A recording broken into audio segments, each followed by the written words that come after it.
masyarakat sendiri rasanya kok nggak peduli. Beli kendaraan dengan bermodalkan STNK, kunci dan kendaraan, oke-oke saja. Padahal nanti pada saat dia mau jual kan akan sulit bahwa di mana BPKB-nya. Kalau tentu masyarakat yang taat akan hukum pasti akan bertanya BPKB-nya mana. Nah, yang kita sedihnya juga sekarang masyarakat kita ingatkan beli kendaraan itu kepemilikannya ada di BPKB. Kalau hanya STNK only ini kan menjadi noise buat kami, noise yang ada di lapangan pada saat dieksekusi.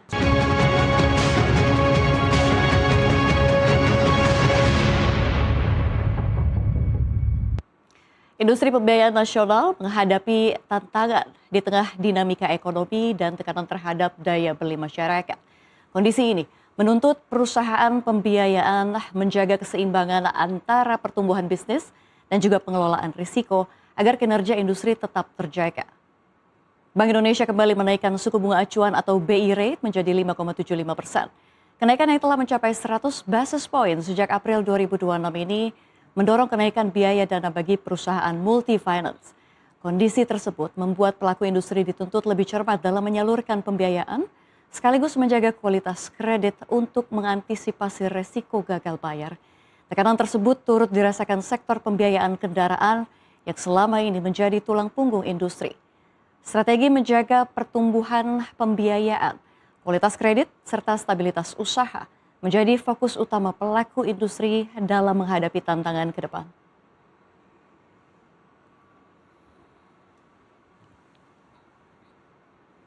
Di tengah upaya menjaga pertumbuhan ekonomi, industri pembiayaan memiliki peran penting dalam mendorong konsumsi dan juga investasi.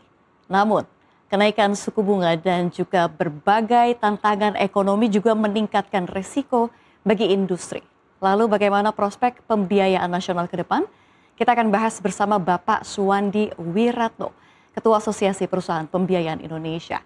Halo Pak Suwandi, apa kabar? Baik, terima selamat kasih pagi.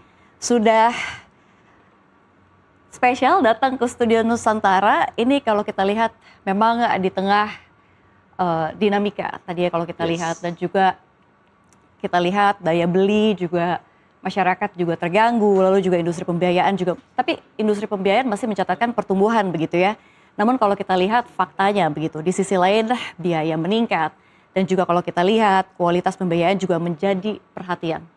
Bagaimana Anda melihat kondisi industri saat ini, masih cukup kuat atau memang sedang mengalami tekanan, Pak Suwandi? Iya, kalau bicara mengenai industri pembiayaan, tentunya kita tidak bicara pada saat ini saja, dan memang ini punya sejarah panjang, dan tentunya naik turun pasang surut terhadap pertumbuhan itu sendiri tentu sudah kita rasakan. Kita balik sedikit tentang bagaimana kita industri pada saat setelah COVID. Setelah saat COVID kita dengan rasa optimisme kita mengalami pertumbuhan yang sangat baik. 2022 ke 2023 kita tumbuh 16% year on year. 2023 ke 2024 masih juga tumbuh, masih double digit 13%. Namun demikian kita mengalami satu konsolidasi di 2025 di tengah pertumbuhan yang sangat dengan baik pada saat setelah COVID. Tentu kita merasakan bahwa kita harus lihat kualitas tadi yang disampaikan. Nah, terjadi peningkatan non-performing financing, loan at risk dan segalanya. 2025 perusahaan pembiayaan mengetatkan persetujuan kredit dengan mencari kualitas yang lebih baik.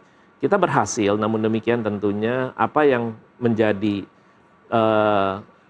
cerita pada tahun 2025 tersebut adalah terkait dengan pertumbuhan kita sendiri. Nah, pertumbuhannya single digit, bahkan low single digit. Nah, 2026 pada saat kita memasuki di awal tahun, kita penuh semangat bersama-sama OJK kita menentukan bahwa ayo mari kita tumbuh lagi kurang lebih sekitar 6-8%. Tadi disampaikan oleh Mbak Safira bahwa kita masih tumbuh. Per April 2026 year on year kita tumbuh 2,08%. Namun benar apa yang disampaikan bahwa pembiayaan yang ada di multifinance itu terbagi 3 kelompok. Pembiayaan investasi, modal kerja, dan multiguna. Yang paling besar masih di sektor pembiayaan multiguna. Tentu kita banyak di pembiayaan otomotif, yaitu kendaraan roda 4, baru dan bekas, roda 2, baru dan bekas itu sendiri. Nah, kalau kita lihat pembiayaan roda 4, penjualan roda 4 baru terjadi peningkatan yang cukup bagus. Di April year on year 9% loh. Namun demikian kalau kita lihat di pembiayaan multiguna kita hanya tumbuh 2%. Nah, ini terjadi perbedaan yang quite signifikan. Nah, apa yang terjadi tentu di perusahaan pembiayaan sudah sangat hati-hati. Di dalam kita menyetujui kredit, kita mencari kualitas bukan kuantitas. Kenapa? Karena kita ketahui bahwa bahkan kita melihat bahwa fenomena yang ada terakhir-terakhir ini, mungkin banyak berita-berita terkait dengan debt collector kita di lapangan dalam melakukan eksekusi dan lain-lainnya, terjadi keributan di lapangan dengan pada saat kita mau mengambil kendaraan kita. Nah, rata-rata pada saat eksekusi tersebut sebenarnya kendaraan tersebut juga bukan di tangan debitur. Rata-rata di tangan pihak ketiga, keempat, dan kelima yang sebenarnya bukan debitur kita. Yang seharusnya seyogyanya bahwa kendaraan tersebut selayaknya harus dikembalikan pada kita sebagai jaminan, karena kita mengambil kendaraan atau melakukan eksekusi itu dasarnya undang-undang fidusia. Nah, terus pada saat kita mengambil kendaraan tersebut untuk eksekusi adalah untuk bagaimana kita recovery terhadap hutang yang nggak dibayar. Kan itu keadaannya. Namun masyarakat kita tentunya banyak variasi, apalagi dengan sosial media, netizen juga sangat negatif terhadap debt collector. Maka kita harus sangat hati-hati. Oleh sebab itu, kita mulai dari persetujuan kreditnya kita harus hati-hati. Mencarilah debitur yang sangat baik, itu penyebabnya. Namun demikian, bukan kita tidak ingin tumbuh, kita ingin tumbuh, tapi di saat yang sama pun kita sekarang sedang bekerja sama dengan regulator, dengan pemerintah, dengan penegak hukum. Mohon kita dibantu juga, karena sekarang di sosial media, Mbak Safira, ini satu hal yang mungkin apakah sudah diketahui atau belum oleh media, tetapi hal yang paling penting adalah kita melihat di Facebook, Instagram, YouTube, TikTok, adanya komunitas jual beli kendaraan STNK only loh. Padahal kepemilikan kendaraan kan BPKB. Security-nya ada di kita, BPKB ada di kita. Kita sangat terkejut karena komunitas ini seluruh Indonesia jumlahnya sudah jutaan orang yang bertransaksi dengan jual beli kendaraan STNK only. Jadi siapa yang perlu disalahkan, Pak? Pengawasannya seperti apa? Pengawasan regulator pun kita mengadakan edukasi dan literasi. Kita berjalan dan segalanya, tapi masyarakat sendiri rasanya kok nggak peduli. Beli kendaraan dengan bermodalkan STNK, kunci dan kendaraan, oke-oke saja. Padahal nanti pada saat dia mau jual kan akan sulit bahwa di mana BPKB-nya. Kalau tentu masyarakat yang taat akan hukum pasti akan bertanya BPKB-nya mana. Nah, yang kita sedihnya juga sekarang masyarakat kita ingatkan beli kendaraan itu kepemilikannya ada di BPKB. Kalau hanya STNK only ini kan menjadi noise buat kami, noise yang ada di lapangan pada saat dieksekusi kendaraan tadi, bukan di pihak debitur. Nah, ini yang kita sedang lakukan secara masif, secara bersama-sama. Kita adakan sosialisasi satu dan lain. Sosialisasi sudah berkali-kali kita adakan. Namun demikian ya, ini fakta yang ada. Maka oleh sebab itu tadi Mbak Safira katakan, di tengah-tengah kita masih mau tumbuh, kita harus hati-hati, prudent dalam hal ini. Itu di pembiayaan yang multiguna ya, tadi yang consumption atau consumer financing. Tapi di sisi satu lagi yaitu pembiayaan investasi dan modal kerja, yang investasinya agak mandek nih. Karena kenapa? Ada beberapa kendala, misalnya contohnya di kami kan pembiayaan banyak kan di alat berat. Alat berat banyak dipakai oleh industri apa sih? Mining. Nah, industri agriculture, construction, forestry. Forestry aman, agriculture masih oke. Mining yang paling besar untuk kita, ini pengaruhnya adalah RKAB. Nah, tentu RKAB yang di awal tahun terjadi penurunan dan lain-lainnya, semua berharap dan sekarang berangsur-angsur dengan situasi yang ada antara pengusaha dengan pemerintah, baik di kementerian dan lain-lainnya.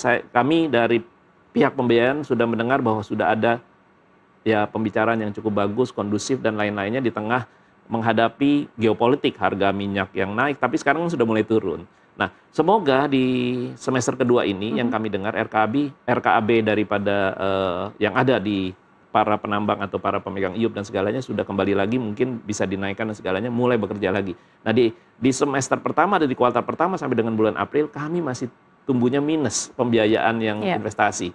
Tapi pembiayaan modal kerja kami tetap bisa tumbuh 10%. Kenapa? Karena tentu di tengah-tengah orang tidak berinvestasi, menjaga hati-hati ke investasi mereka, tetap akan ada kebutuhan modal kerja. Untuk apa? Pembelian solar, pembelian spare part, dan lain-lainnya. Ini menjadi bagian satu kesatuan di mana kita harus melakukan orkestra nih, di mana kita yang kehati-hatian, di mana kita harus tumbuh, tapi kita masih tetap optimis dan kita masih tetap berjuang. Semester kedua mudah-mudahan kita bisa tumbuh 6%, sesuai dengan yang kita sepakati dengan OJK. Baik, Pak Suwandi, seberapa besar sih kalau misalnya kita lihat kenaikan BI rate ini mempengaruhi biaya dari perusahaan pembiayaan? Ya, Sebenarnya. kalau kita lihat kenaikan BI rate ini tentu tidak akan berpengaruh kepada debitur yang sedang berjalan.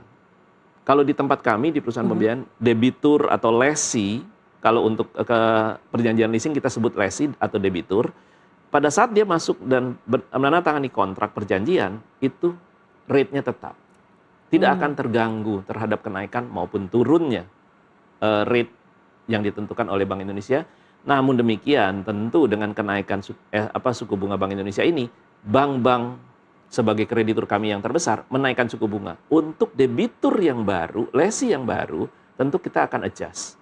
Nah, pastinya akan ada kenaikan. Semoga kenaikan-kenaikan ini pun tidak sangat berpengaruh, khususnya untuk debitur-debitur yang mengikat perjanjian dengan kita dengan investasi dan modal kerja. Karena tentu ini masih produktif ya. Nah, yang konsumtif bagaimana? Nah, kita tentu memperhatikan bahwa banyak berita, banyak cerita bahwa ada di beberapa daerah tertentu terjadi PHK dan lain-lainnya. Ini kan debitur kita yang udah berjalan nih. Ya. Nah, kalau terjadi PHK bagaimana? Tentu akan terganggu. Nah, kita sudah siap-siap dengan semua anggota-anggota yang ada di APPI. Gimana nih kita melihatnya? Kalau itu terjadi, apakah restrukturisasi? Apakah rescheduling? Kita tidak akan segera mengambil langkah suatu hal yang kalau misalnya nggak dibayar langsung dieksekusi. Tetapi kita harus ada pembicaraan. Komunikasi adalah inti yang pertama dari debitur yang ada. Nah, tentu dengan adanya kenaikan SBI rate dan lain-lainnya, harapan kita tidak ada kenaikan harga bahan pokok. Karena ini menjadi hal yang paling penting buat kita yang di nasabah-nasabah yang kendaraan dan segalanya. Ini pengaruh nih. Ya. Pasti akan lebih didahulukan untuk kepentingan-kepentingan perut, makan, dan perumahan, dan lain-lainnya. Nah, kalau ini bisa kita jaga dengan baik, tentu harapan kita. Harapan kita tentu masyarakat masih tetap bisa melanjutkan cicilan dengan kenaikan suku bunga. Kita bisa mengatur cash flow kita masing-masing. Nasabah mengatur cash flow, kita pun juga menjaga debitur kita. Manakala dia mengalami kesulitan, ayo mari kita duduk bersama. Tadi kan Anda katakan ya, ini kalau untuk nasabah baru akan ada adjustment begitu. Betul. Ya. Kira-kira ada persentase berapa sih Pak kira-kira untuk sebelumnya? Tapi jadi jawab dulu Pak Suwandi, kita akan lanjut usai jeda berikut ini. Pemirsa tetaplah di program kami, tetaplah bersama kami.